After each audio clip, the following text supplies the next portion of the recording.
I got to get your take on this continued attack, if you will, on anything the First Lady does.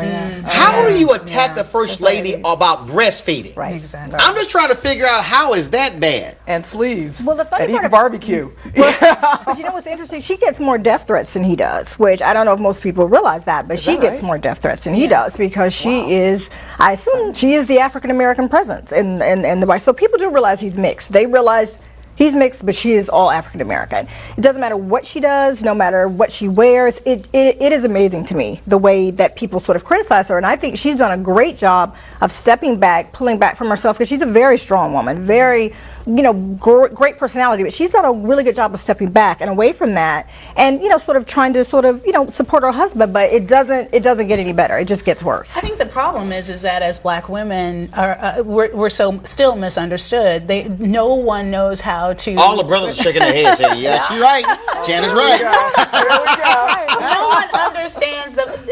No one understands the Black woman and the totality of who she is. And I think right before the election, there was a magazine article that was saying, "Why is Michelle Obama so angry?" And I kept thinking, why are we talking about this?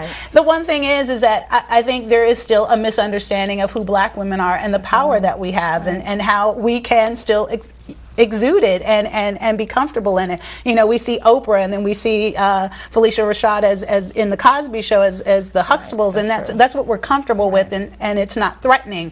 But a woman with power, with education, that can can speak her own mind, somehow that's, she's angry, and we should be afraid. And she's Medea. But nobody even tries, though. My thing is, if you don't understand African American women, how about give us a chance to try to understand us, try to learn about us, try to read books about it. But instead, it's just like, let's just judge her. Let's just criticize her. Let's just pile it on, and it's constant. And I admire the way she's handled it. She's been very, just sort of strong, like, I'm not going to let it handle. So I guess, in a way she is the strong Black woman, but she has to be, because you're getting these constant attacks for absolutely no reason. Again, I think that you can say that about a whole lot of things when you look at some of these baseless attacks. And I'll tell you, on the breastfeeding deal, real quick, we had a discussion on the Time Journal Morning Show about obesity, and our guest, Dr. Terry Mason, Cook County Health Commissioner, he brought up the issue of breastfeeding and obesity.